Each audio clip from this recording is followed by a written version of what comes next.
Bismillahirrahmanirrahim. Assalamualaikum warahmatullahi wabarakatuh. Selamat siang Bapak Ibu semuanya. Selamat siang rekan-rekan yang saya banggakan. Bertemu lagi kita pada mata kuliah Digital Society Communication pada perkuliahan ke-11 kali ini. eh, saya akan memberikan informasi tentang pengerjaan mini project ya sebagai bahan penilaian UAS nantinya yang harus dipresentasikan oleh rekan-rekan semuanya dalam bentuk kelompok gitu ya karena memang penugasan di mata kuliah ini gitu ya dari tugas sebelumnya itu dilakukan atau dikerjakan secara individu, maka untuk pemenuhan nilai UAS kali ini teman-teman harus membentuk kelompok terlebih dahulu gitu ya.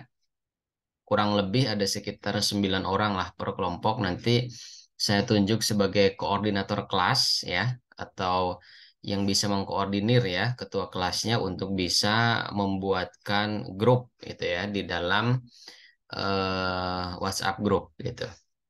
Sebelumnya saya ingin menginformasikan dan ingin mengkonfirmasi bahwa nilai sudah saya berikan ya di dalam LMS ya disertai dengan catatan, tetapi memang tidak semua mahasiswa saya berikan feedback atau catatannya.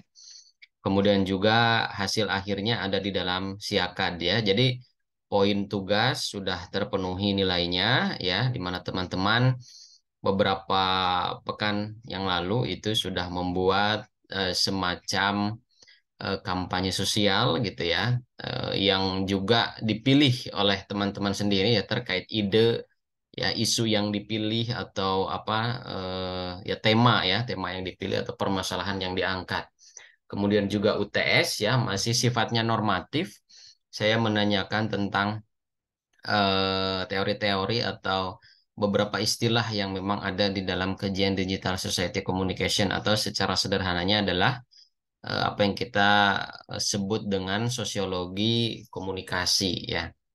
Baik, sebelum saya memberikan penjelasan ya tentang bagaimana teknis pengerjaan mini project yang nantinya harus Bapak Ibu rekan-rekan semuanya di sini harus presentasikan gitu ya sesuai dengan penjadwalan yang sudah saya buat gitu ya. Saya akan mengulas sedikit gitu ya terkait materi dari pertemuan 9, 10 dan 11 mungkin ya di minggu sekarang.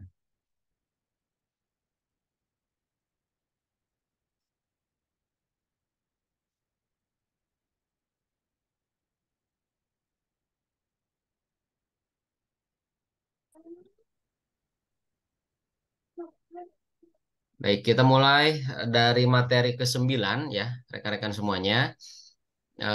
Kita ngobrol santai saja, bila mana ada yang ingin dikonfirmasi atau ingin ditanyakan bisa langsung bertanya ke saya gitu ya, bisa langsung mengajukan pertanyaan tanpa menunggu saya menjelaskan materi.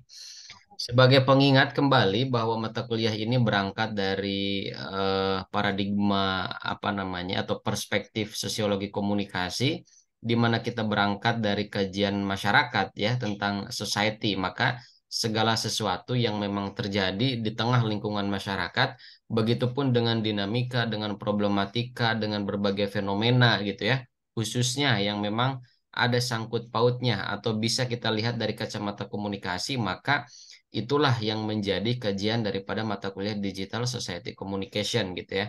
Sebetulnya berangkat dari ranah sosiologi komunikasi yang memang apa-apa yang memang kita sering lihat, sering temukan, sering alami gitu ya. Tetapi sekarang kita sudah berada di era digital, maka ya fokusnya, kajiannya, skupnya, ruang lingkupnya menjadi lebih luas lagi, yaitu kita tidak semata-mata melihat pada realitas yang nyata saja gitu ya. Kita juga dituntut harus bisa membaca realitas yang ada di dalam dimensi maya ya, di dalam dunia maya atau di dalam dunia virtual gitu ya. Kalau kita melihat sekarang baik di pemberitaan media sosial gitu ya, kemudian apa namanya media massa ya, Banyak sekali kita temukan, kita lihat, kita dengar berbagai permasalahan sosial. Dalam kata lain itu dapat dikatakan sebagai penyimpangan sosial gitu ya, perilaku penyimpangan sosial. Di pertemuan ke-10 dan ke-11 saya sudah share materi tentang perilaku penyimpangan bagian satu, perilaku penyimpangan bagian 2 gitu. Termasuk sebelumnya ya, sebelum materi itu di pertemuan ke-9 saya sudah share materi tentang gender gitu ya, di mana bahasan tentang gender ini menjadi suatu isu ya, menjadi suatu klausal yang memang cukup penting dan menarik untuk kita diskusikan atau kita bedah di dalam forum diskusi nantinya pada saat rekan-rekan melakukan presentasi berdasarkan isu atau topik sosial yang diangkat gitu ya. Oke, secara sederhana bahwa gender secara biologis itu dapat dipahami ya, teman-teman. Banyaklah informasi ataupun sumber kredibel lainnya yang memang diakses ya melalui internet, baik dari jurnal, kemudian dari pemberitaan online gitu dan lain sebagainya. Secara biologis memang gitu ya, apa yang disebut dengan laki-laki, apa yang disebut dengan perempuan, ada karakteristik yang memang bisa kita lihat secara panca indera kita gitu ya. Di mana postur tubuh laki-laki seperti ini dan postur tubuh perempuan seperti itu. Dilihat juga dari segi psikologisnya, kemudian bagaimana karakteristik sifat pembawaan dan lain sebagainya. Tetapi bagaimana kita melihat dari sudut pandang sosiologis di antara kajian gender itu tadi, ada laki-laki dan perempuan. Nampaknya kalau kita berangkat dari sudut pandang apa namanya sosiologi komunikasi atau perspektif sosiologis pada umumnya bahwa adanya tuntutan sosial, adanya tuntutan lingkungan yang memang mengharuskan adanya kesetaraan antara gender laki-laki dan gender perempuan, di mana saat ini nampaknya sudah mulai lebih baik kondisinya, sehingga tidak lebih banyak terjadi atau terbentuknya diskriminasi berdasarkan gender gitu ya, baik diskriminasi di dalam ruang lingkup pekerjaan, peran dan eksistensi sosial gitu ya, kemudian eksistensi di ranah sosial budaya, di ranah ekonomi, di ranah hukum dan lain sebagainya. Nah, terlepas daripada itu ada satu bagian atau dimensi yang memang kita nampaknya gitu ya agak harus bisa membedakan antara dimensi atau ruang agama gitu ya, ruang apa namanya religi gitu ya, dengan ruang-ruang sosial yang memang itu menjadi salah satu sumber pengetahuan dan salah satu sumber ilmu gitu kan. Dikatakan di dalam filsafat bahwa segala sesuatu yang nampak itu bisa dikatakan atau bisa ataupun berpotensi gitu ya menjadi suatu ilmu pengetahuan. Termasuk kalau kita lihat di dalam ranah kajian akademis gitu ya, ada yang disebut dengan fenomenologis sebagai suatu pendekatan ilmiah yang memang berusaha mencari, membongkar sampai menjelaskan gitu ya pengalaman setiap individu itu menjadi salah satu sumber daripada terbentuknya ilmu pengetahuan ya. Itu berangkat daripada pendekatan fenomenologis gitu. Tetapi apa jadinya ketika suatu peran atau katakanlah ya status gender gitu ya, laki-laki dan perempuan ada di dalam dimensi agama, maka agama itu sendiri gitu ya sebagai suatu eh apa ya istilahnya itu, sebagai suatu segala sesuatu yang memang sifatnya fundamental, kita mempercayainya, kita berpedoman kepada agama itu. Maka yang harus diikuti, yang harus disesuaikan adalah akal kita gitu ya, pengetahuan kita mengikuti pada dogma-dogma agama yang memang tertuang di dalam petunjuknya masing-masing ya gitu. Kalau di dalam Islam ada Al-Qur'an, ada hadis gitu ya. Kalau di dalam Kristen ada Injil, di dalam agama lain ada kitab sucinya masing-masing gitu. Maka campur tangan kita di dalam menelisik fenomena-fenomena sosial atas nama gender dan itu apa namanya kebetulan ada di dalam ranah agama itu menjadi suatu perhatian khusus gitu ya, perhatian khusus bahwa ada pengaturan-pengaturan baik itu aturan tertulis maupun tak tertulis gitu ya, nilai dan norma agama yang mengatur bagaimana kedudukan dan fungsi atau posisi seorang laki-laki dan posisi atau fungsi seorang perempuan gitu ya di dalam eksistensinya pada kehidupan sosial masyarakat. Baru-baru ini ataupun beberapa pekan ke belakang gitu ya, permasalahan sosial yang cukup menyita perhatian kita adalah ditemukannya realitas yang memang menjadi pro dan kontra gitu kan. Yang itu menyasar pada aspek apa? Pada aspek agama jelas, kemudian sosial budayanya juga jelas ya, dan juga aspek-aspek yang lainnya yaitu pada apa namanya fenomena Al Zaitun ya yang berlokasi di Indramayu Jawa Barat gitu.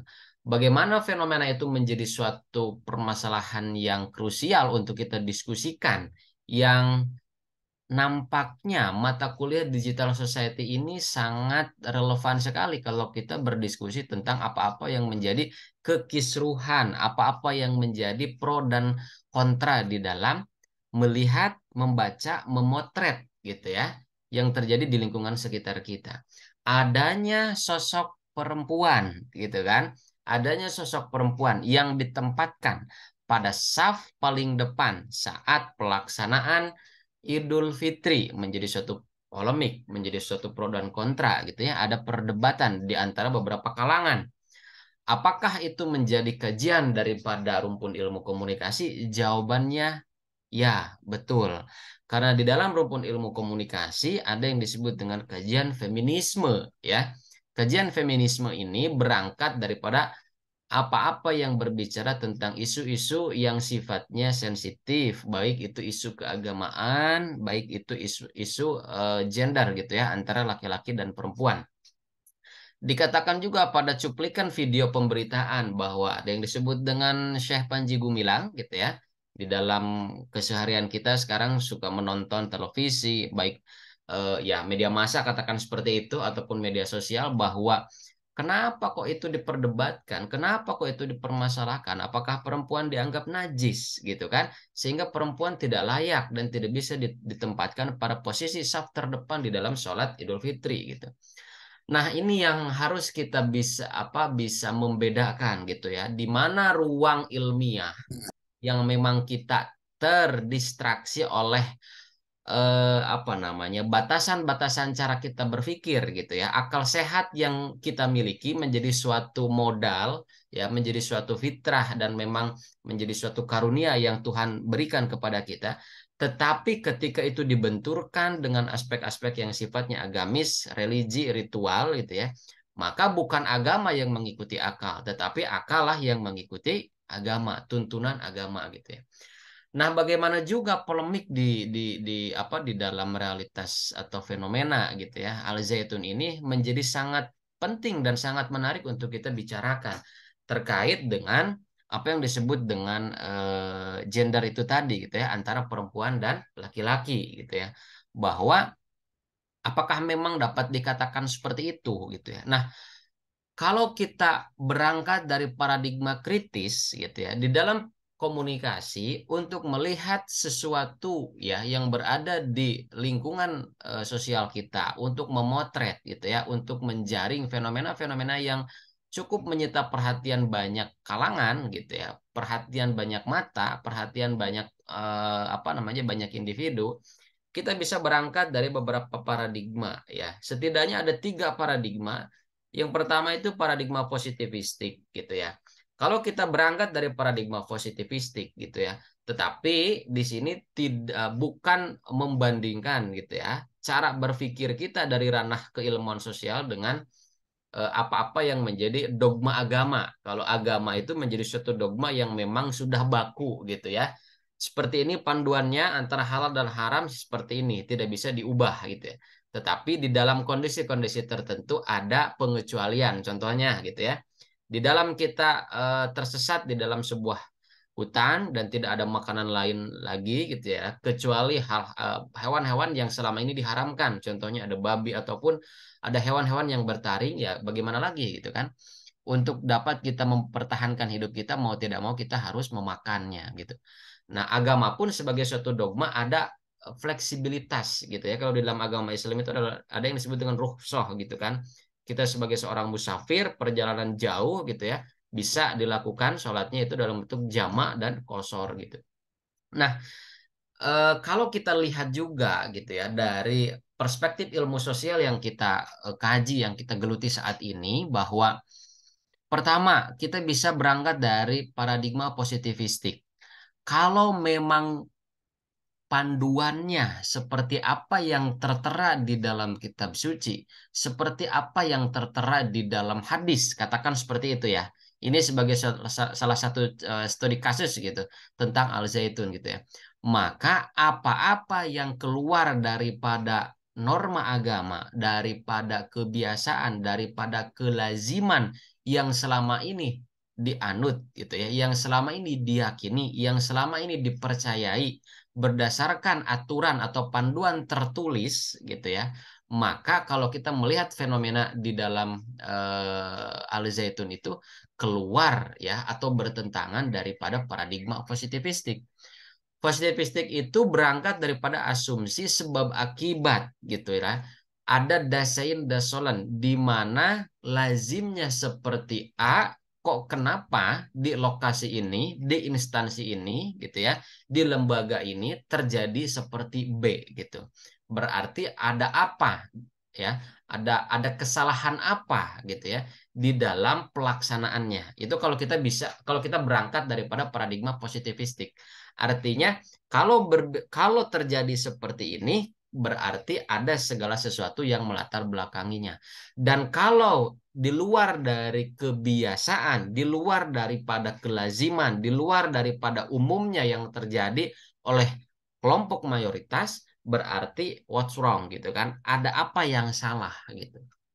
Nah, itu ada kontradiksi yang sangat jelas kalau kita berbicara atau berangkat daripada paradigma positivistik.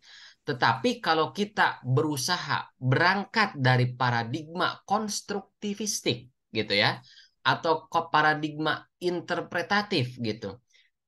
Cara berpikir kita itu adalah mungkin saja gitu ya, apa-apa yang terjadi, apa-apa yang menjadi polemik pro dan kontra ya di dalam lembaga Al-Zaitun itu menjadi sebuah kewajaran dan memungkinkan atau memiliki potensial yang cukup besar untuk dibenarkan gitu.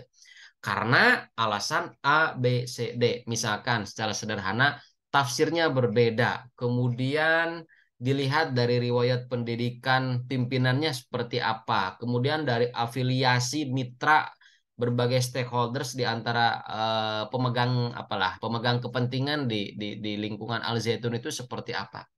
Nah, jadi dari cara berpikir konstruktivistik atau interpretatif gitu ya, kita bisa saja mentolerir apa-apa yang berbeda di luar kebiasaan, di luar daripada kelaziman pada kelompok mayoritas gitu.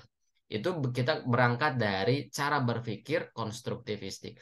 Kalau kita berangkat dari cara berpikir paradigma kritis, nah beda lagi itu kita berusaha membongkar gitu ya apa-apa yang memang belum diketahui oleh masyarakat luas gitu ya.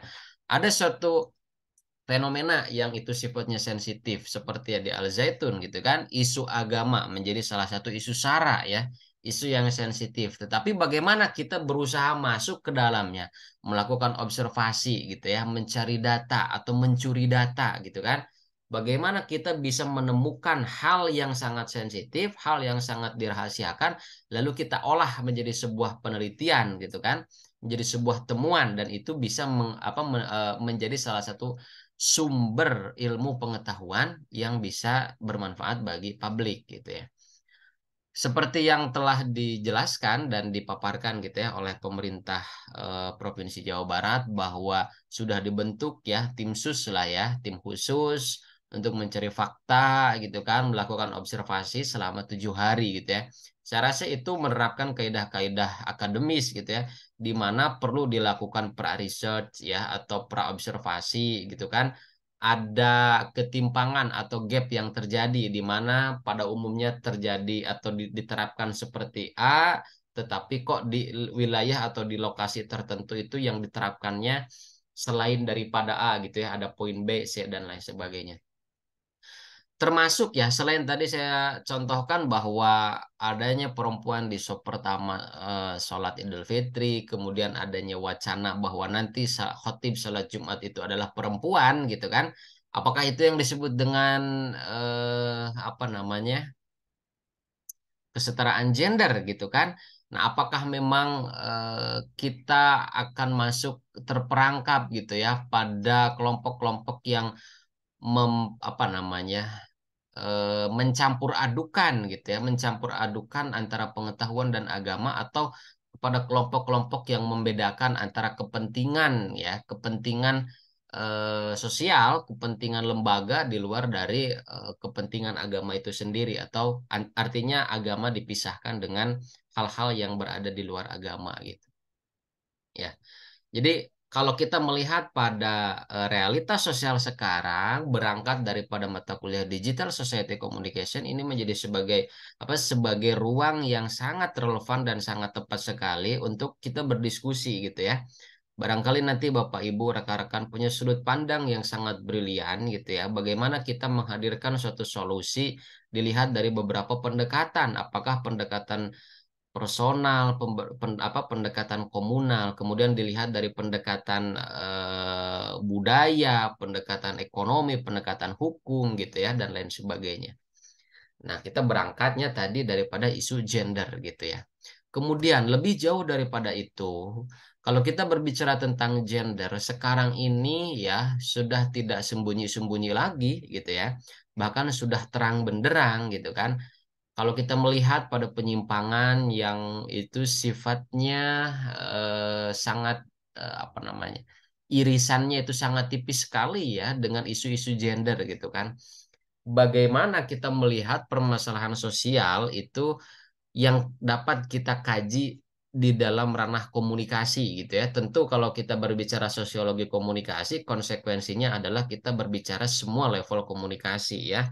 Baik dimulai dari intrapersonal, interpersonal, kelompok, grup atau kelompok, kemudian organisasi dan komunikasi massa. Fenomena LGBT yang beberapa waktu terakhir, beberapa bulan terakhir, beberapa tahun terakhir itu hangat dibicarakan, itu menjadi masalah yang sifatnya laten gitu ya menurut saya.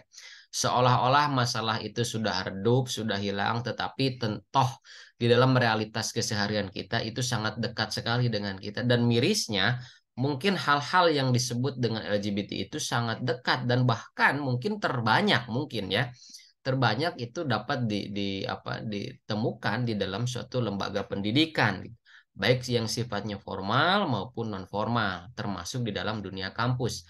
Bagaimana kita sebagai orang-orang yang berada di dalam lingkungan komunikasi melihat hal seperti itu?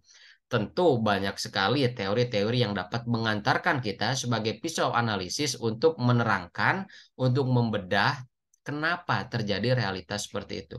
Salah satu contoh teori yang dapat kita gunakan adalah dramaturgi ya, atau juga teori di dalam ranah komunikasi interpersonal gitu ya.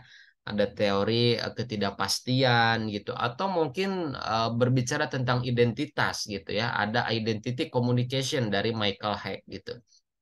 Nah, contohnya bagaimana Pak kalau kita melihat fenomena-fenomena yang nampaknya itu di luar daripada kajian komunikasi? Ya, itu kata siapa kalau kalau fenomena ini gitu ya, isu gender ini tidak bisa kita lihat dari kajian komunikasi. Kita bisa mencari pola-pola komunikasi yang terbentuk gitu kan, kemudian dinamika-dinamika komunikasi yang terbentuk ataupun daripada hambatan-hambatan gitu ya, ada noise, beberapa noise yang memang tertahan gitu ya, baik yang sifatnya noise itu secara teknis maupun secara non teknis ya. Artinya ada noise secara psikologis, secara apa namanya sosiopsikologis, secara psikologis juga dan lain sebagainya lah gitu. Artinya kan ada perbedaan apakah terdapat banyak heterofili di dalamnya sehingga komunikasi yang terbangun itu menjadi tidak tidak ideal dan tidak lancar gitu ya. Nah, konsep gender di dalam realitas kehidupan kita juga harus diperhatikan gitu ya. Barangkali di sini ada yang punya anak yang kecil ataupun kita masih berstatus sebagai seorang anak gitu ya. Kemudian juga di sini ada yang berperan sebagai seorang ayah, sebagai seorang ibu atau seorang kakek, seorang nenek gitu ya. Bahwa gender ini gitu ya, konsep gender di dalam realitas kehidupan kita bisa melihat pada tiga lingkungan besar gitu ya. Pertama lingkungan keluarga, kedua lingkungan pendidikan, dan ketiga lingkungan pekerjaan. Atau istilah lain ya, pada saat anak kita tumbuh kembang gitu ya, itu hal apa lingkungan yang sangat berpotensi membentuk karakter, kepribadian, cara berpikir itu ya ditentukan oleh tiga lingkungan ini gitu ya, di mana lingkungan keluarga bisa kita katakan sebagai lingkungan primer gitu ya, di mana golden age pada pertumbuhan anak itu terbentuk pada lingkungan keluarga.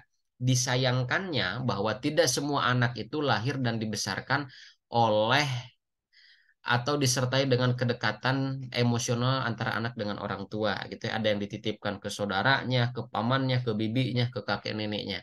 Sehingga di suatu hari gitu ya, kok beda ya sifat dan karakter antara orang tua dengan anaknya kok beda. Nah, jawabannya adalah karena lingkungan keluarga di mana saat-saat golden age itu tidak disertai dengan kedekatan emosional ya antara orang tua dengan anak. Anaknya dititipin ke tetangga lah, anaknya dititipin ke penitipan anak lah, dititipin ke saudara lah, ke teman lah, dan lain sebagainya. Sehingga anak pada saat itu gitu ya mengadopsi, mengadaptasi nilai-nilai kebiasaan-kebiasaan yang memang dilihat dan didengar saat itu juga gitu kan, di luar daripada figur orang tua. Kemudian lingkungan pendidikan menjadi lingkungan sekunder gitu ya. Lingkungan pendidikan cara kita berpikir gitu ya, cara kita berkembang gitu, bahkan ini mempengaruhi juga pada karakteristik sifat dan tabiat kita gitu ya. Sifat dan karakter kita. Suatu istilah mengatakan tunjukkanlah lingkungan pertemananmu, maka aku bisa membaca seperti apa masa depanmu. Katakan seperti itu ya, kurang lebihnya gitu. Bahwa lingkungan pertemanan, circle pertemanan gitu ya, circle pergaulan itu menjadi salah satu faktor penting yang menentukan bagaimana kita di masa depan. Bagaimana juga kita konsep diri kita itu terbentuk, bagaimana identitas diri kita itu terbentuk gitu ya. Dan lingkungan terakhir gitu ya, lingkungan tersier dikatakan seperti itu, ini menjadi lingkungan yang menjadi pelengkap gitu ya, di mana kita bisa menyalurkan afeksi dan memberikan afeksi kita. Nah, di antara tiga lingkungan ini, kalau kita menggunakan teori dramaturgi gitu ya, kita akan menemukan ada front stage dan backstage gitu. Bagaimana kita menampilkan sosok kita di tengah lingkungan keluarga, di tengah lingkungan pertemanan, di tengah lingkungan pendidikan ya, di lingkungan sekolah atau lingkungan kampus kita, dan di lingkungan pekerjaan kita. Ada panggung depan dan panggung belakang. Ini menjadi suatu bawaan alamiah kalau menurut saya ya, bahwa semua orang gitu ya memiliki dua wajah yang berbeda ketika dia berperan, bagaimana dia memiliki wajah dan personality di dalam keluarganya, kemudian bagaimana dia mengkomunikasikan identitas personal, identitas agama, identitas budaya, identitas bahasa ya di lingkungan selain dari keluarganya, apakah lingkungan pertemanan, lingkungan pekerjaan dan lain sebagainya. Nah, tetapi tadi juga saya katakan bahwa isu gender ini menjadi menarik untuk kita bicarakan, untuk kita diskusikan, dan dapat teman-teman semuanya nanti pilih sebagai salah satu isu ya yang apa namanya yang menarik untuk didiskusikan. Tentu nanti harus ada pemilihan topik gitu ya di dalam menyusun materi gitu ya sampai nanti melakukan presentasi gitu. Kemudian di sini ada beberapa pertanyaan ya. Saya tidak tahu teman-teman apakah sudah membaca atau belum gitu ya dari pertanyaan-pertanyaan diskusi di slide ke-21. Bagaimana realitas gender jika dilihat dari kacamata komunikasi?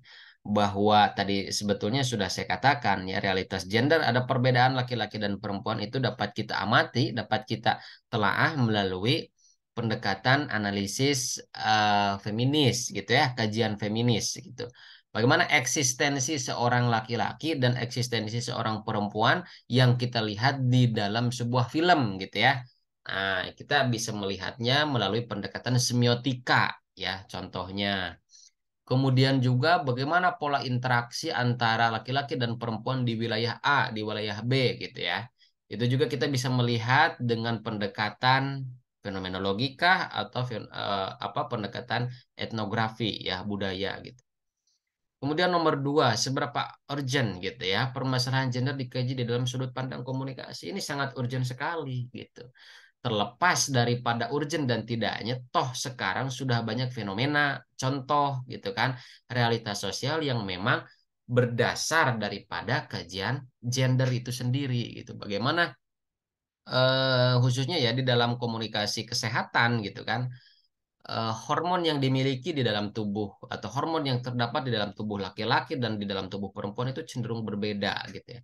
Bagaimana kalau kita lihat pada realitas sebelumnya gitu ya, keadaan sebelumnya saat COVID gitu ya, apakah kepanikan yang terjadi yang dialami oleh laki-laki dan perempuan itu relatif sama atau berbeda gitu ya?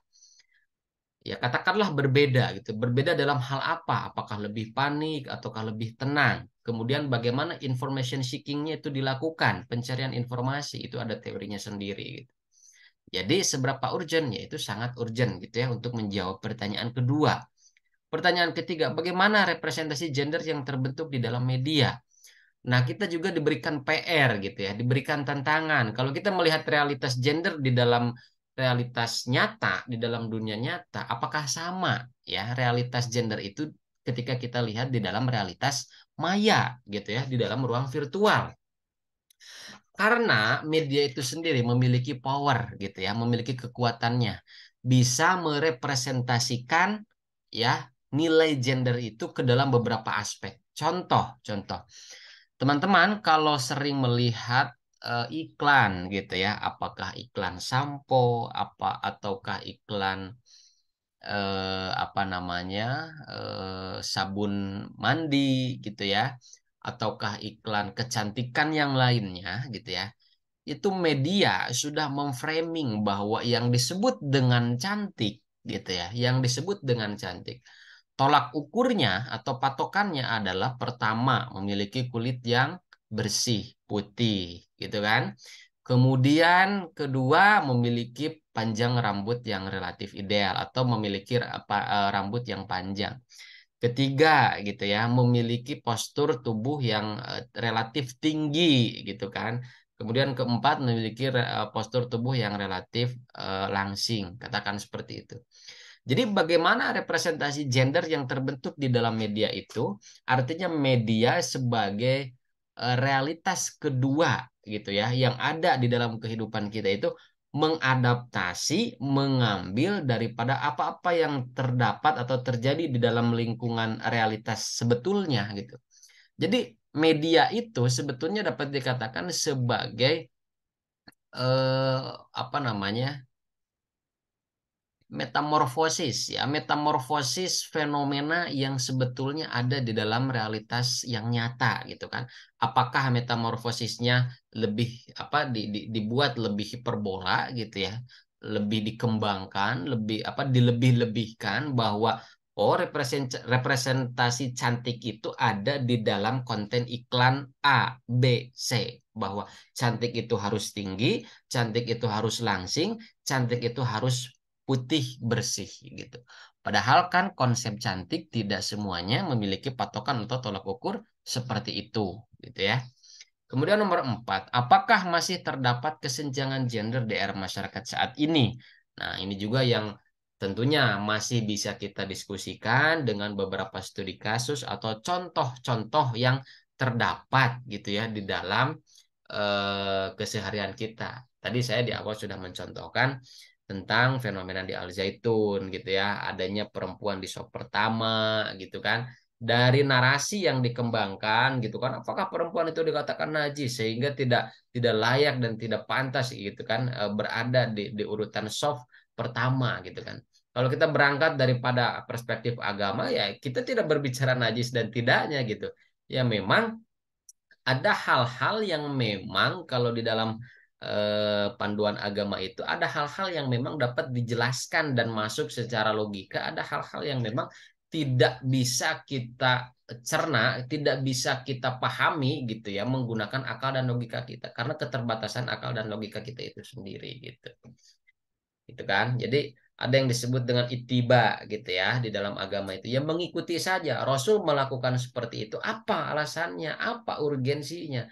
Ketika kita cari tahu informasi kok di hadis tidak ada, di dalam Al-Quran tidak ada. Oh ya sudah saja kita melakukan ittiba, mengikuti gitu kan.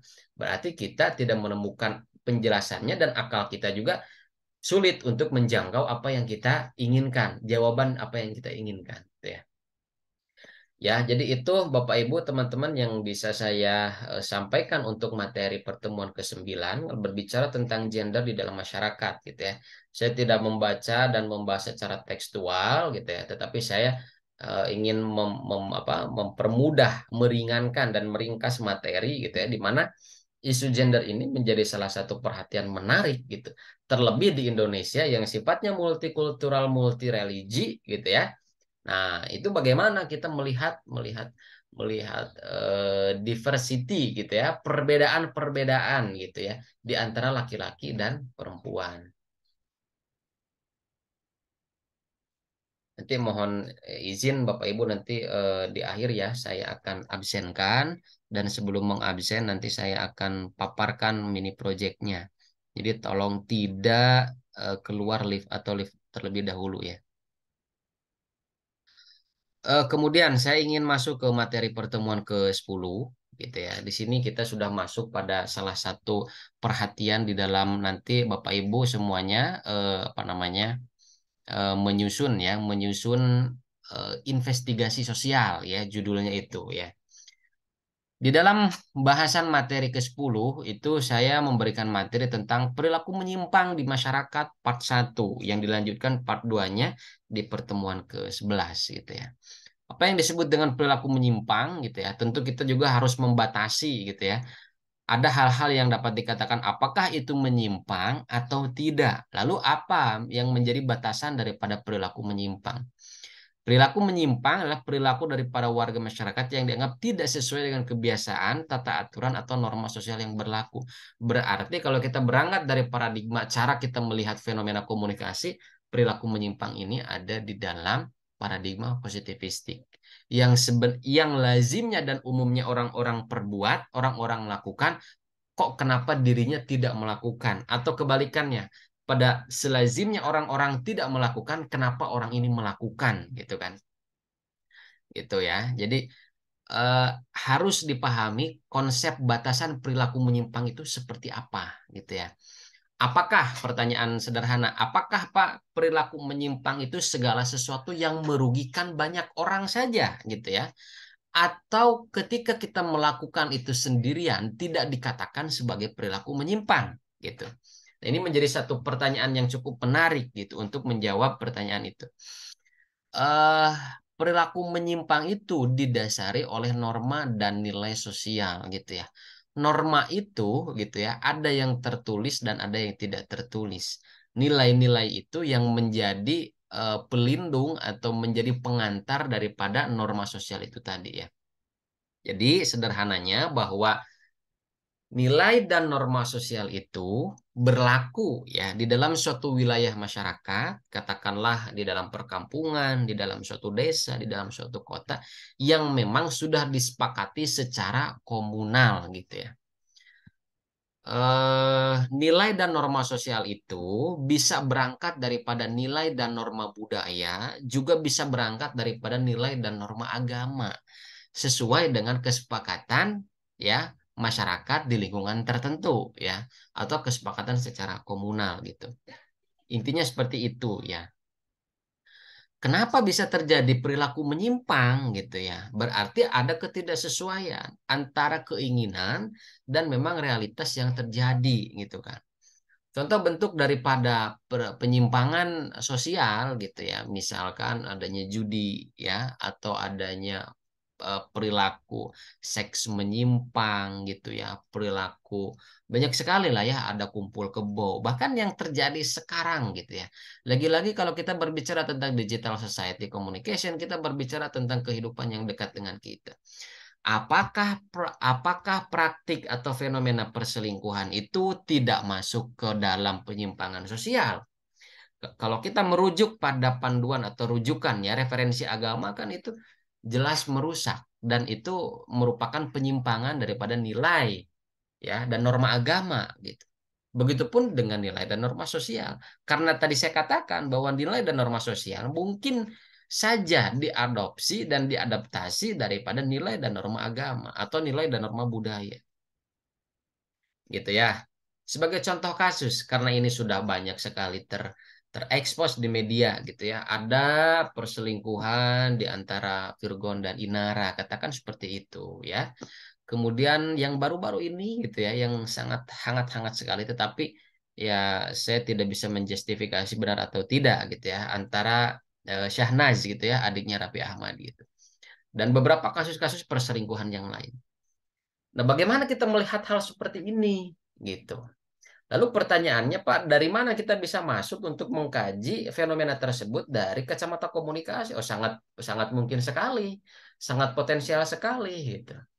Karena itu sendiri fenomena itu harus menjadi sekaligus harus menjadi rumusan masalah yang ada di dalam benak teman-teman semua. Kenapa itu bisa terjadi gitu kan? Lalu bagaimana pola komunikasi di dalam keluarga itu sampai terjadi perselingkuhan? Mungkin Bapak Ibu rekan semuanya sudah update lah ya, buka IG, buka TikTok dan lain sebagainya.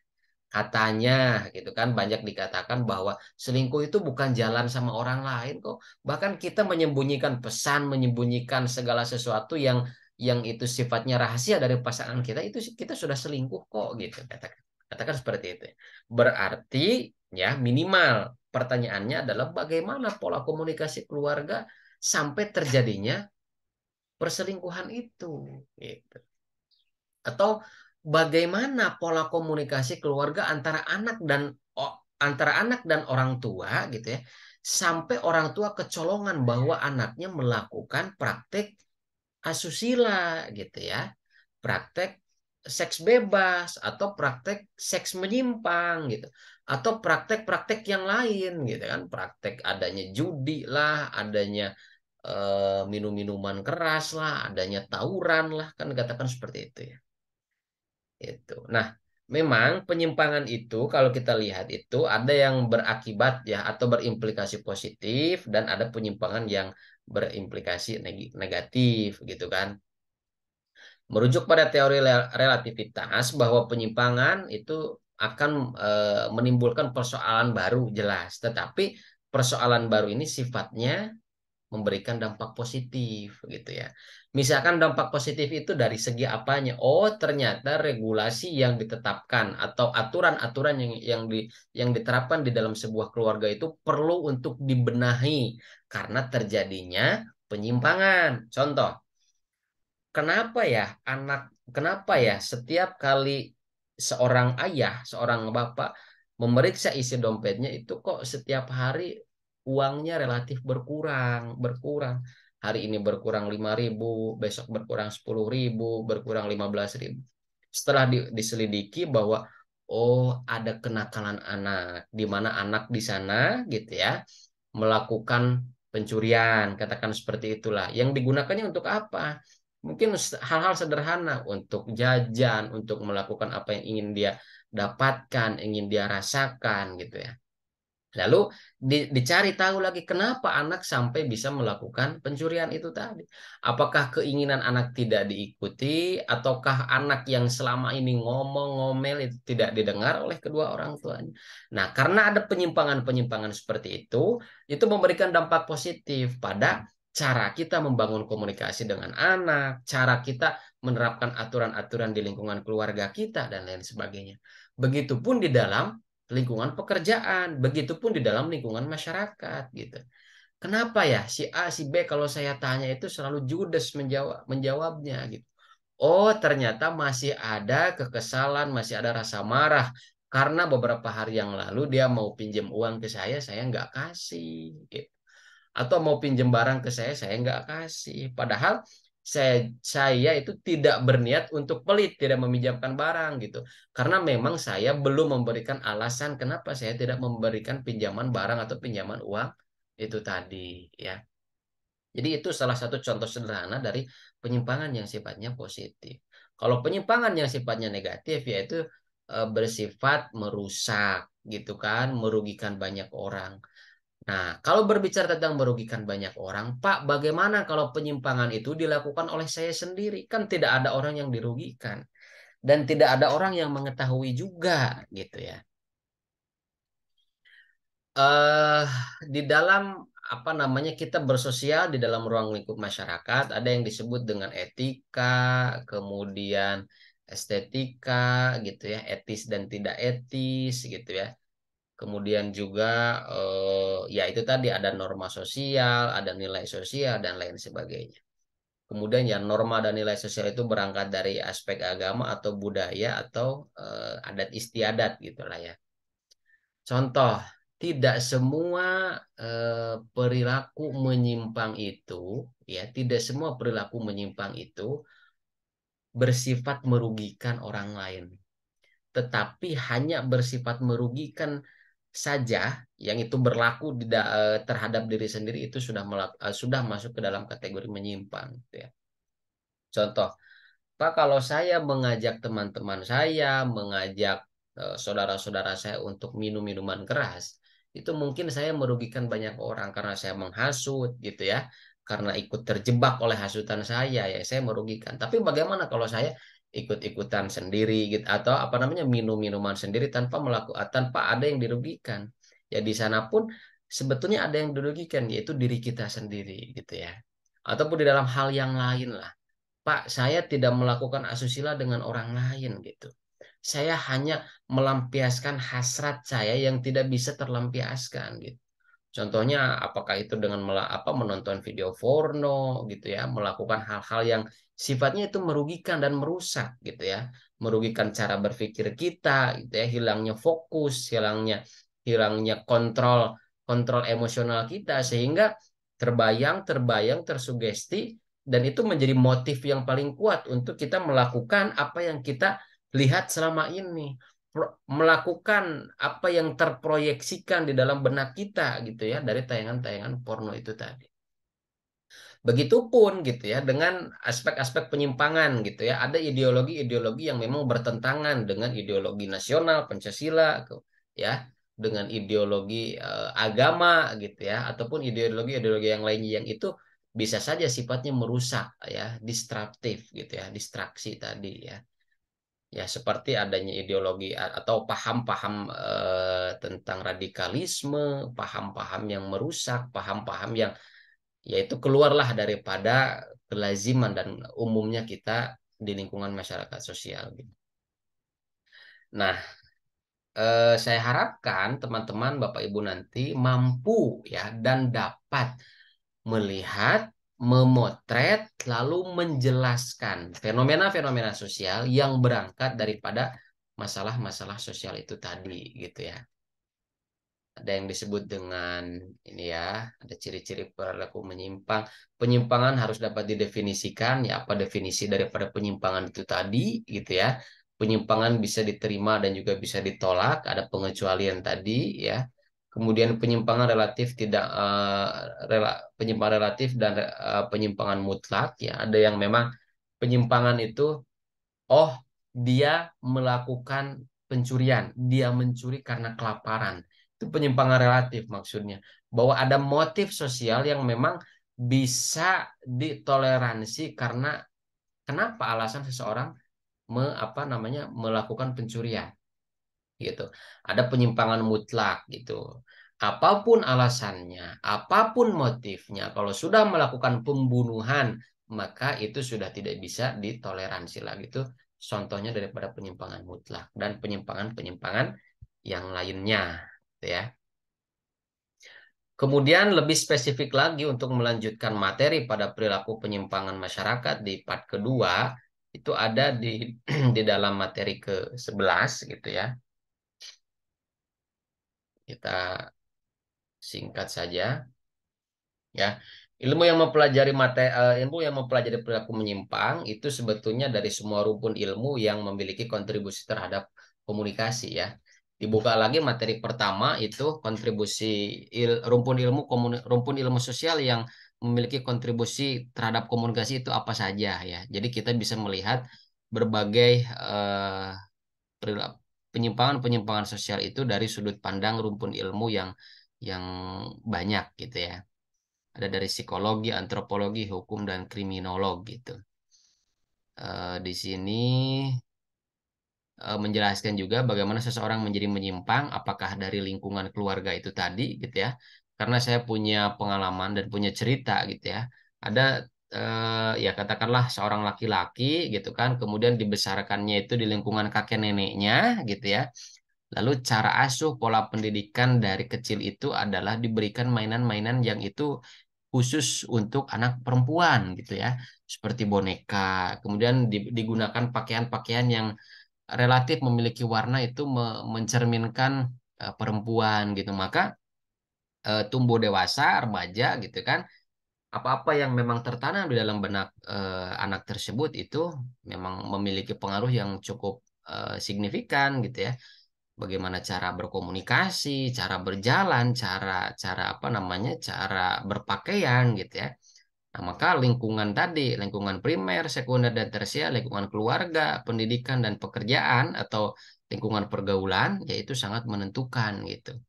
Nah, bagaimana seseorang menjadi menyimpang? Kadangkala tidak disadari ya oleh anggota keluarga. Atau memang karena komunikasinya itu terhambat gitu ya. Tidak terbentuk atau tidak terjadinya satisfaction komunikasi, tidak adanya komunikasi, kepuasan komunikasi. Bagaimana kita juga memberikan ruang yang seluas-luasnya untuk anak kita sehingga anak dan orang tua itu seperti antara teman gitu ya. Jadi pulang sekolah ditanya bagaimana kesehariannya, ada cerita apa, ada pengalaman apa gitu. Kadangkala hal-hal yang seperti itu menjadi hal-hal yang diinginkan oleh anak gitu ya. Ataupun oleh kita kadangkala ya terhadap anak gitu. Jenis-jenis penyimpangan sosial adalah penyalahgunaan narkotika, ada perkelahian antar pelajar, perilaku hubungan seks di luar nikah gitu ya, ada homoseks atau lesbi gitu ya di dalam kajian LGBT, ada alkohol dan lain sebagainya. Ini silakan nanti teman-teman untuk apa namanya memilih dan mengangkat berdasarkan studi kasus yang memang benar-benar terjadi gitu ya. Kemudian juga ada pendekatannya gitu ya.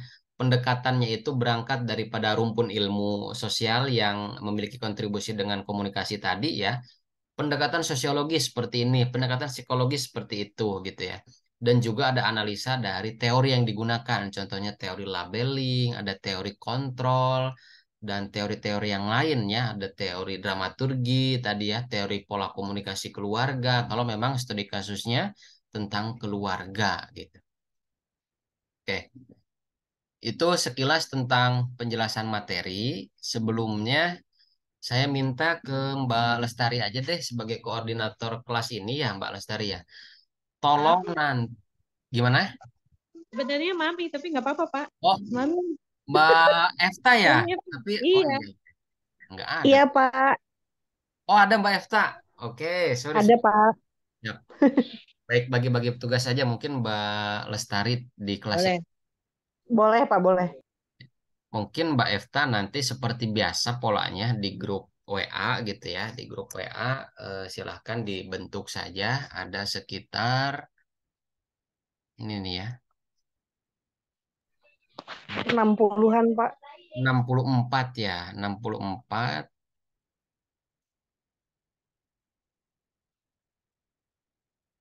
Ada 9 kelompok ya Mbak Efta ya. 9 kelompok aja. Ya, baik Pak. Mungkin nanti disesuaikan apakah 64 itu 64 itu aktif semua atau tidak. Tapi bayangannya kalau 64 itu aktif semua, ada yang satu kelompok itu 7 orang, ada yang 8 orang gitu. Total ada 9 kelompok gitu ya.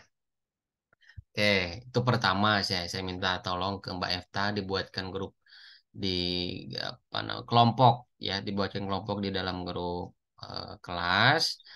Nah, Baik, Pak. ini eh, kita nanti UASnya tidak dalam bentuk teori ya, karena sangat kontekstual kalau mata kuliah ini.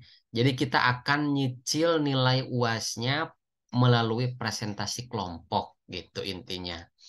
Judul besarnya adalah Investigasi Digital Society Communication dalam konteks penyimpangan sosial. Ya, nanti tema-temanya dapat dipilih, ada pilihan di bawahnya. Buatlah kelompok yang terdiri dari 7 orang, ya. Kalau diakumulasikan terdapat 9 kelompok dalam satu kelas, ya. Anda diminta melakukan investigasi sosial secara berkelompok yang disajikan cukup dalam bentuk PowerPoint saja dengan mengusung tema Digital Society. Ya. Anda diminta menyajikan studi kasus atau mencari studi kasus terkait permasalahan sosial dari masing-masing tema di bawah ini. Ya, jadi temanya ada 3, tapi topiknya silahkan dikembangkan. Pertama tentang masalah gender, gitu ya. Apakah tentang diskriminasi gender atau tadi ya ada isu. Nah ini contoh ya. Saya kasih warna berbeda. Contoh tentang LGBT gitu ya. Banyak sekali contoh atau studi kasus yang berangkat daripada tema gender ya atau isu gender, diskriminasi gender, LGBT, kemudian ya katakan di Jogja itu ada kelompok-kelompok yang terorganisir ya, itu kelompok-kelompok waria, itu ada strukturnya gitu, ada kepengurusannya gitu ya. Itu cukup menarik juga kalau memang ingin dibahas di sini. Dulu juga saya mengangkat isu itu untuk pemenuhan tugas di mata kuliah sosiologi komunikasi ya dulu. Kemudian masalah intoleransi, apakah itu berangkat dari isu ya, ya pasti isu ras ya, apakah itu isu suku gitu ya, suku, ras, agama gitu kan, sara gitu ya, apa suku, agama, apa namanya ras dan antar golongan gitu ya, ya tentang itulah. Contohnya yang hangat ya tentang Al Zaitun. Silahkan teman-teman menuliskan gitu. Nanti Mbak Efta di pembagian kelompoknya langsung disertakan. Kelompok satu temanya apa? Apa namanya? Topiknya apa gitu ya. Kalau tema itu mungkin bisa lebih dari 2 kelompok, bahkan 3 kelompok temanya masalah gender, tapi topiknya apa? Supaya apa? Nanti harus disertakan di dalam pengelompokan di dalam grup WA supaya tidak ada yang sama percis. Oke, boleh. Misalkan kelompok Mbak Efta dengan kelompok Mbak Lestari itu sama-sama membahas tentang Al Zaitun, tetapi apanya gitu ya? Apakah yang dibahas itu tentang gendernya tadi, seperti yang saya jelaskan di pembahasan atau pemaparan awal, atau tentang polemik apanya gitu ya, komunikasinya, atau polemik nilai dan norma sosial ya dan lain sebagainya lah. Itu silahkan. Yang penting topiknya berbeda. Kemudian masalah penyimpangan nilai dan norma sosial ya secara umum ada narkotika ya, ada homoseks di sini juga boleh gitu ya, ada ya LGBT homoseks itu tadi, ada porno media gitu ya.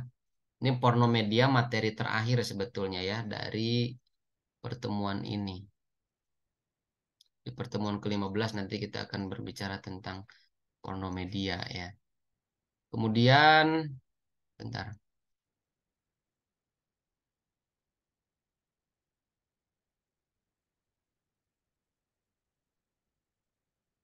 project ya. Ya itu ya. Jadi ada 3 tema yang bisa teman-teman nanti pilih ya. Kemudian di sini setelah itu teman-teman harus menganalisa ya, melakukan investigasi, judulnya juga investigasi ya. Lakukan analisa terkait siapa yang terlibat di dalam masalah itu, penyebab terjadinya masalah sosial itu kenapa, dampak baik dan buruknya bagi lingkungan sosialnya seperti apa, karena tadi kan penyimpangan itu dapat berakibat pada dampak yang positif maupun dampak yang negatif. Kemudian pola interaksi yang terbentuknya seperti apa? Komunikasi interpersonal, kelompok, organisasi, atau komunikasi massa. Ya, bisa menyertakan lebih daripada dua pola komunikasi ya atau dua level komunikasi gitu. Karena ini di dalam kajian digital society. Lalu pendekatan yang dilakukan dalam mengatasi masalah sosialnya seperti apa? Ya, ini berdasarkan analisa dan argumen yang disusun oleh kelompok masing-masing. Lalu sertakan dua kajian terdahulu ya, dari penelitian jurnal boleh, dari skripsi, dari tesis, dari disertasi boleh yang membahas masalah serupa. Jadi saya minta cukup dua saja, dua kajian terdahulu nanti ditempel gitu ya dan dijelaskan singkat di dalam PowerPoint ini. Lalu rekomendasi penulis dalam merespon masalah sosial itu seperti apa? Ya, dilengkapi dengan data berupa tabel, grafik atau gambar ya yang sifatnya opsional itu untuk mendukung atau memperkuat data yang menjadi bahan presentasi nantinya. Oke, selanjutnya. Setelah memahami substansi pembuatan investigasi sosial, setiap kelompok harus melakukan presentasi dengan pembagian jadwal sebagai berikut. Jadi ada 3 minggu berturut-turut ya. Ada 3 minggu berturut-turut. Saya ulangi lagi. Ya boleh ini nanti dicatat atau nanti diacak saja bagaimana metode Mbak Efta saja saat pembagian kelompok.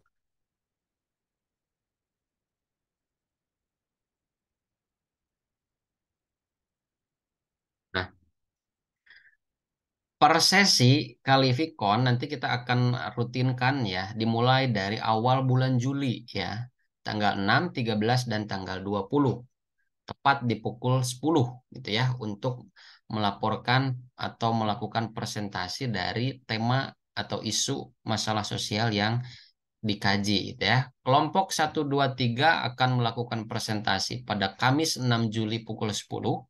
Kelompok 4, 5, 6 presentasi di minggu selanjutnya, Kamis 13 Juli pukul 10 pagi.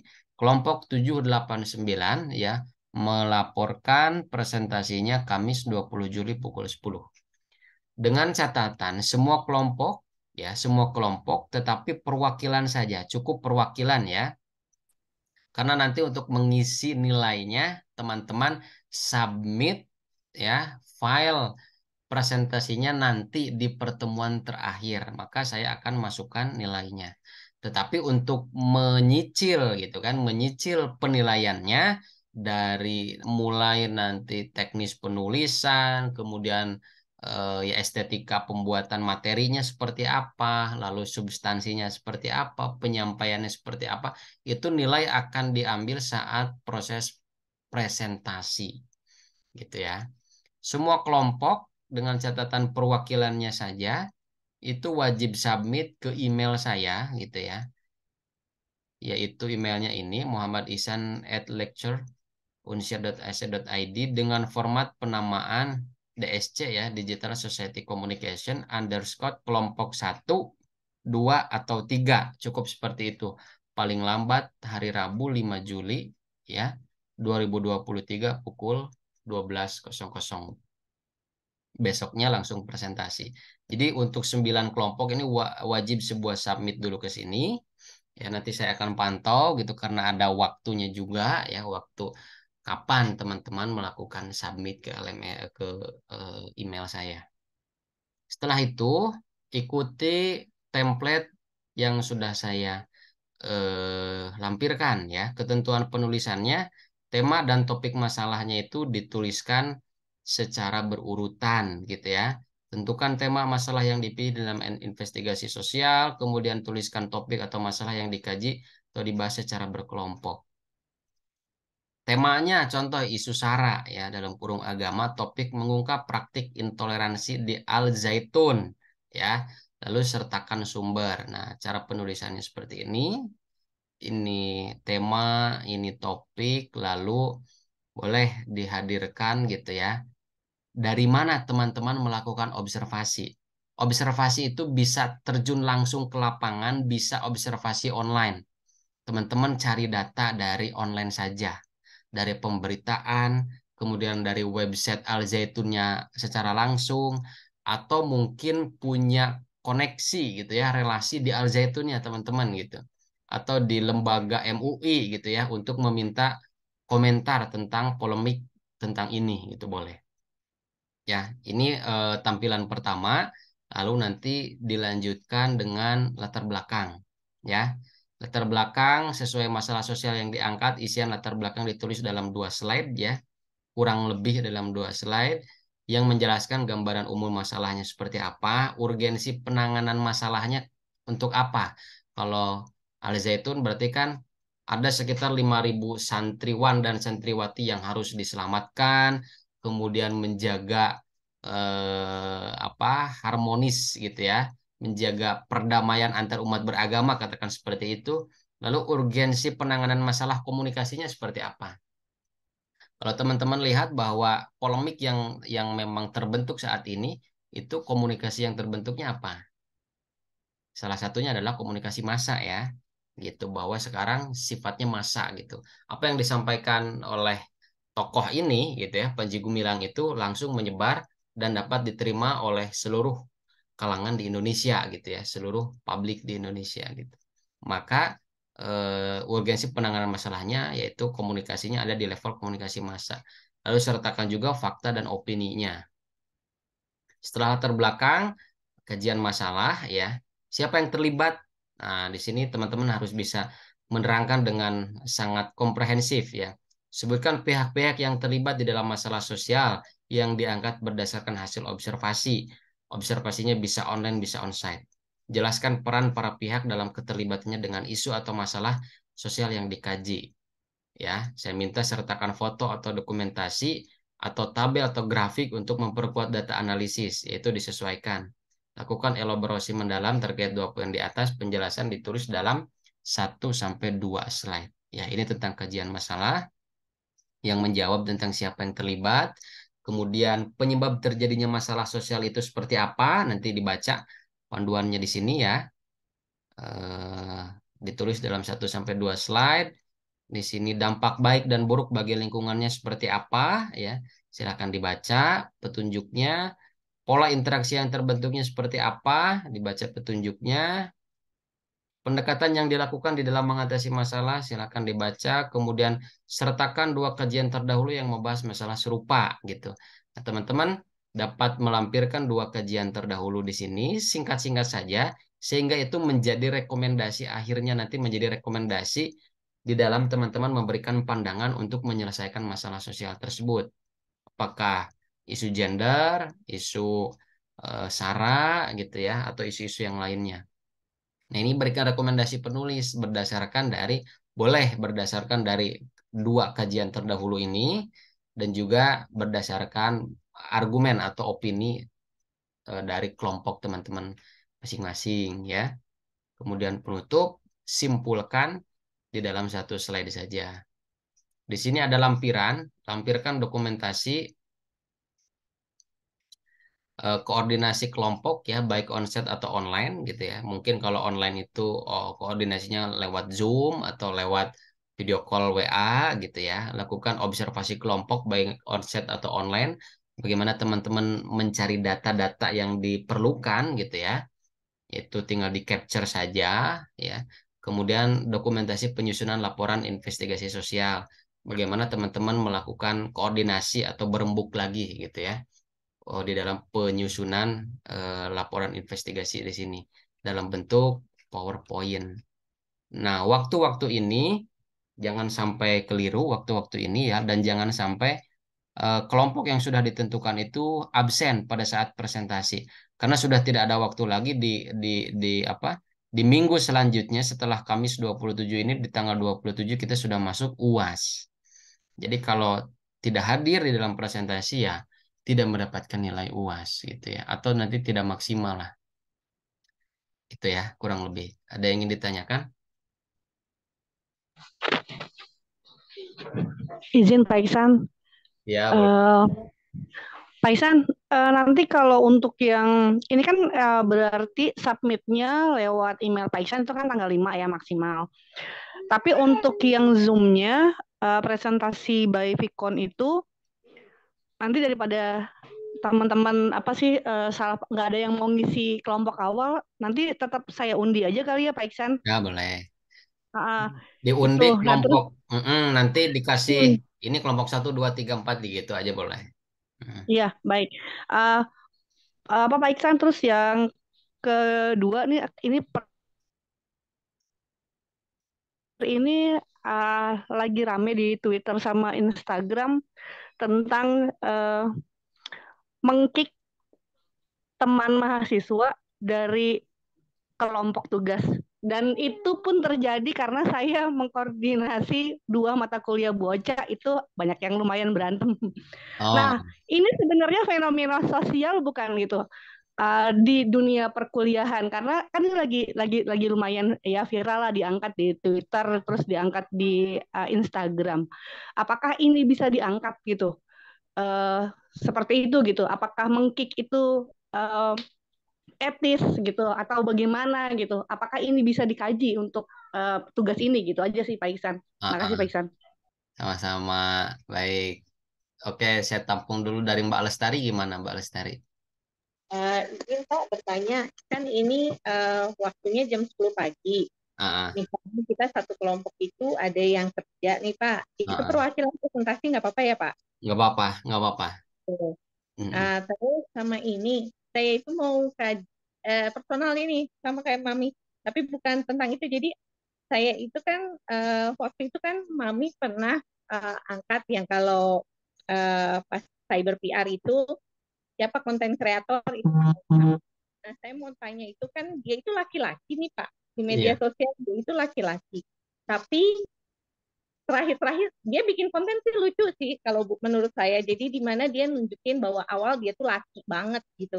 Mm. Tiba-tiba kayak gitulah Nah, agak feminim. Nah, sebenarnya kan kalau kita lihat itu pengaruh ya.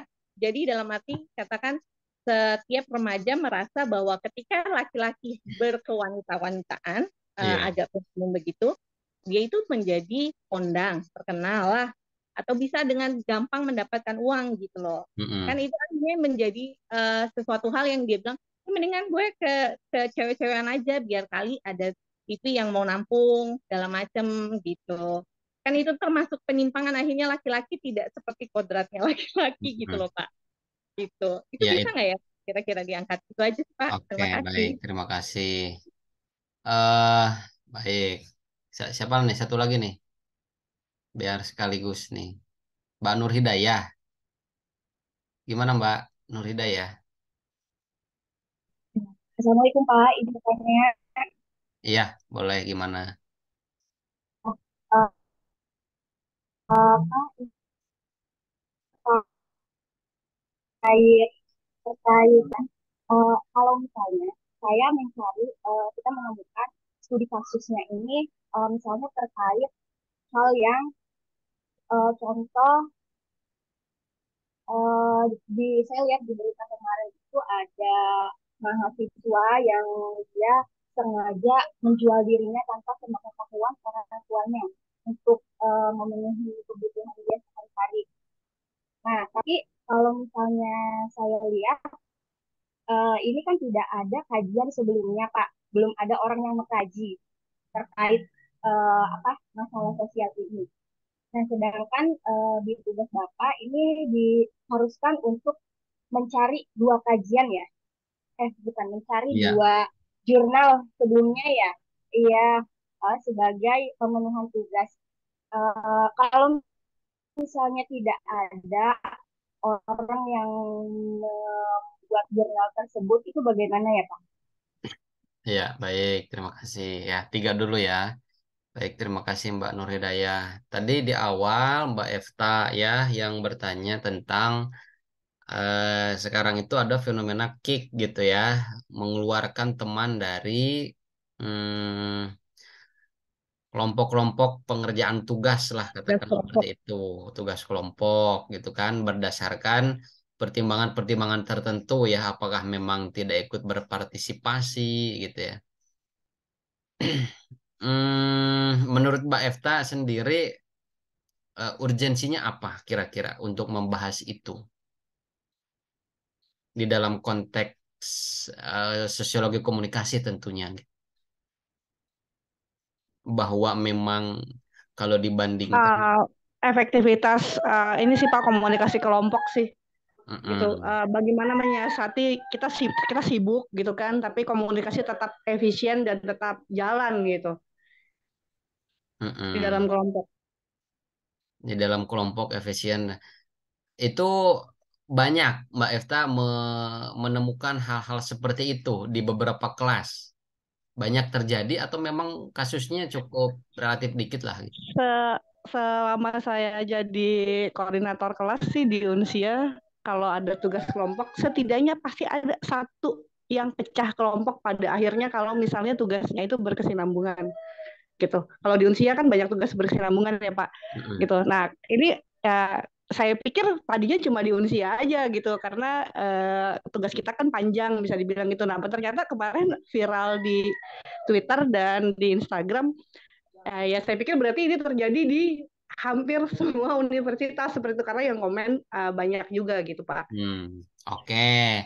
Kalau memang itu dirasa ya, dirasa punya urgensi tersendiri, mungkin nanti bahasannya, cakupannya adalah masalah komunikasi apa komunikasi online gitu ya, masalah komunikasi jarak jauh di dalam konteks komunikasi jarak jauh di dalam level komunikasi kelompok itu tadi, khususnya studi kasusnya tentang pengerjaan tugas kuliah gitu secara berkelompok gitu.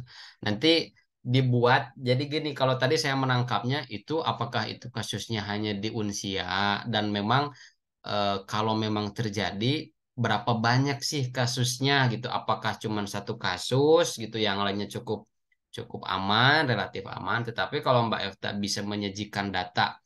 Gini loh Pak, tantangan dan hambatannya itu di dalam komunikasi jarak jauh, pembelajaran jarak jauh (PJJ) gitu ya, khususnya pada pengerjaan tugas kelompok seperti ini, pasti ada saja gitu. Contoh kasusnya di mata kuliah ini, contoh kasusnya di kampus ini, kampus itu. Nah, nanti teman-teman berikan rekomendasi seperti apa gitu ya, saran dan kritiknya juga, dan mencari dua penelitian terdahulu gitu ya. Minimal kalau tidak ada penelitian terdahulu, model-model komunikasi yang direkomendasikan itu seperti apa di dalam implementasi PJJ, pembelajaran jarak jauh.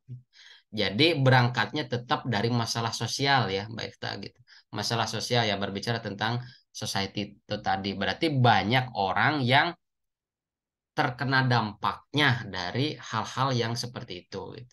Itu boleh-boleh saja lah gitu ya dari saya gitu. Asal dapat mengemasnya secara menarik, dikemas secara menarik gitu. Itu untuk Mbak Efta. Yang kemudian kedua untuk Mbak Lestari, tadi berbicara tentang mungkin ada kesan tersendiri kok dirinya seperti laki-laki, lalu yang terlihat itu sebagai perempuan gitu ya. Ada personality yang nampaknya berbeda gitu ya di awal dan di akhir. Berarti itu masuknya isu gender gitu ya. Ada kajian feminis di dalamnya gitu. Ya silahkan, tetapi memang yang harus dikemukakan itu masalahnya apa gitu. Dan juga kan tadi saya minta ada pendekatan teoritis ya kalau nggak salah. Pendekatan yang dilakukan, nah ini menurut kelompok Anda pendekatan seperti apa yang harus dilakukan dalam mengatasi masalah sosial yang dikaji? Misalkan melalui perspektif sosiologis, perspektif psikologis. Nanti tadi seperti yang dicontohkan Mbak Lestari, oh melalui pendekatan psikologis nih.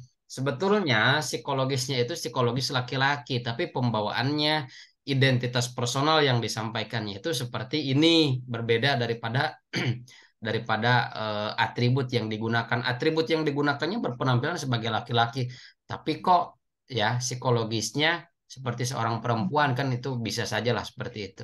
Atau melalui pendekatan sosial budaya dan lain-lain gitu ya. Lalu sertakan minimal satu teori yang dianggap relevan di dalam menjelaskan dan atau mengatasi masalah sosial yang terjadi. Kalau di dalam materi pertemuan ke-11 itu ada teori labeling, ada teori kontrol, kemudian teori-teori yang lainnya ada teori dramaturgi, ada teori communication patterns theory ya, ada teori pola komunikasi gitu ya, family patterns communication ya, teori komunikasi keluarga, ada identity communication, ada ya banyak lah, banyak lagi ya selain itu gitu. Jadi boleh-boleh saja, tapi yang harus diperkuat itu adalah ininya nih, latar belakang masalahnya kenapa di sini ya, di dua slide ini. Masalahnya apa? Termasuk tadi masalah Mbak Efta bahwa masalah itu harus dikemas menjadi perhatian, oh bahwa mengeluarkan orang-orang yang katakan toksik ini harus loh gitu. Karena memang akan berdampak besar pada efektivitas pengerjaan tugas kelompok dan lain sebagainya.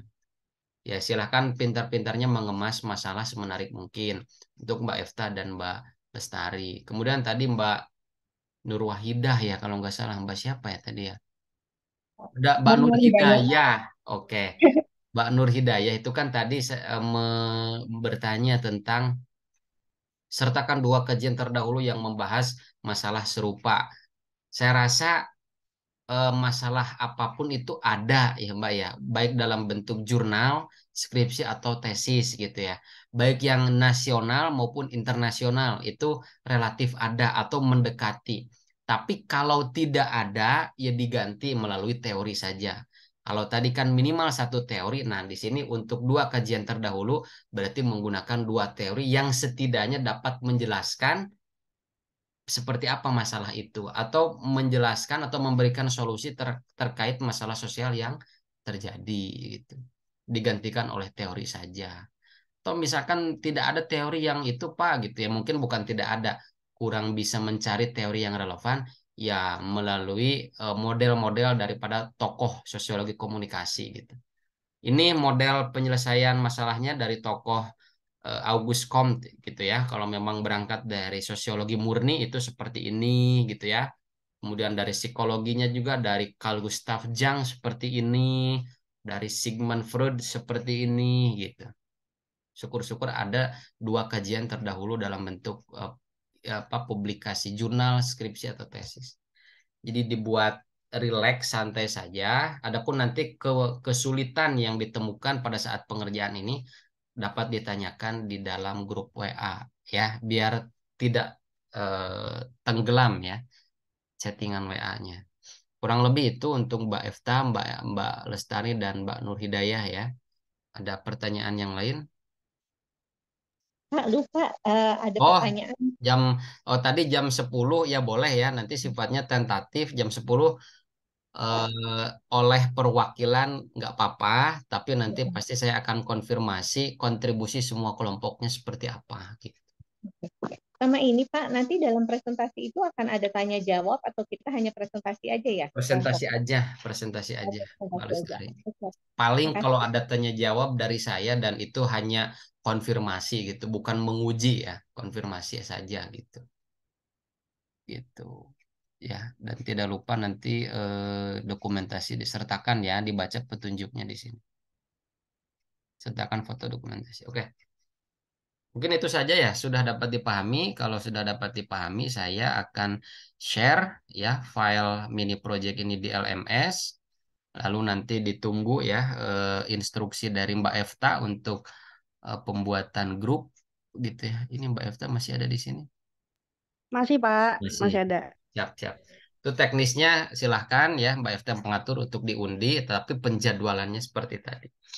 Baik, teman-teman, eh, karena nanti saya masih ada Vicon ya jam 1 dan jam 4 gitu.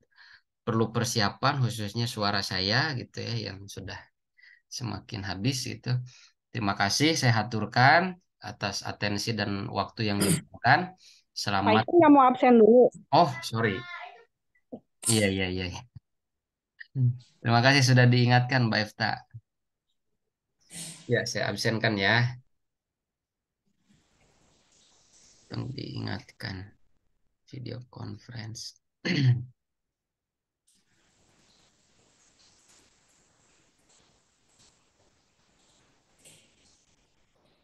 Untuk namanya yang dipanggil, yang saya sebutkan izin ya, agar menyebutkan hadir. Pertama ada ini mata kuliahnya sama ya, sama. Oke. Oh iya, Pak Ahmad Termidi hadir? Gak ada ya. Pak Agustin Mega, Mbak Ananda Surya, Anggira Munggaran, Abtu Andi, Armi Delvia, Ayu Budi, Pak Ahmad Jamaludin, Mbak Amalia Pratiwi, 20. dan Mbak Cika Kamelia, Pak Dede Widi, Mbak Dewi Kartika, Mas David Danovan, Mas Dimas Prayoga, Mbak Eftarina, Mbak Eka Ria, Mas Epi, Pak Edi Gunawanto, Pak Edi Irawan, Pak Erlangga, Mbak Hadir, Evi Pak. Purwati. Pak Hadir. Erlangga hadir ya? Hadir, Pak. Mbak Evi Purwati hadir, Mbak Febi Nadia, Mbak Ferry Ferdiansyah, Mbak Vina, Mas Firlam Alamsyah, Mbak Francisca, Pak Fransiskus, Mbak Gladys Tiffany, Pak Habibullah, Mbak Hasniar, Mbak Indah, Mbak Irna, Pak Irwan Trisna hadir ya. Mas Elvin Noviandi, dan Pak Daniel di atas ya. Pak Daniel Deon. Iya sudah ya. Pak Mas Kelvin, Mbak Hanifah, Mbak Lestari hadir. M. Khansa Ilham Putra, Mbak Melisa, Muhammad Mahendra, Muhammad Andi, Muhammad Rizal. Muhammad Andi hadir. Muhammad Andi. Baik, hadir ya. Mutia Oktaviani, Hadir, Pak. Maidina, oh ya. Maidina, Nisrina, Nur Hidayah, Nuryati. Hadir, Pak. Siapa nih? Nur Hidayah hadir, Pak. Ya, Mbak Nuryati hadir. Hadir, Pak. Ya. Ya, oke. Mbak Olga Deborah. Hadir, Pak. Oke. Putih Reno, Nasrudin Hidayat. Mas Rudin tadi titip ini Pak, izin nggak bisa meninggalkan pekerjaan. Minta Tapi izin. sempat hadir ya Pak? Sempat hadir tadi ya. Oh iya, iya. Iya ya Pak. Baik Pak Mustika, terima kasih. Pak Terima kasih Robert, sama-sama Pak. Mbak Seri, Mbak Syifa, Mbak Tika, Mbak Tawiyah tadi hadir. Hadir, Pak. Oke. Saya belum sebut, Pak. Tidak, Pak. Oh itu sudah hadir sebentar ya Pak. Mbak Veronica, Mbak Firisa. Nggak ada ya. Pak Yamin sudah hadir otomatis tadi. Oh, siap, Pak. Kemudian siapa lagi ya barusan? Pak Mustika juga. Pak Mustika sudah. Sudah ya, ada yang belum disebut namanya? Sudah sih, Pak. Ini 20, Pak. Baik. Baik, kurang lebih itu saja. Mungkin yang bisa saya sampaikan pada kegiatan Vicon kali ini. Kita nanti langsung bertemu ya di Vicon presentasi pertama di awal bulan Juli ya. Jadi 3 minggu berturut-turut kita akan mendengarkan presentasi. Terima kasih Bapak Ibu sebelumnya saya aturkan. Selamat melanjutkan aktivitasnya. Saya tutup. Assalamualaikum warahmatullahi wabarakatuh. Selamat siang untuk kita semua. Waalaikumsalam.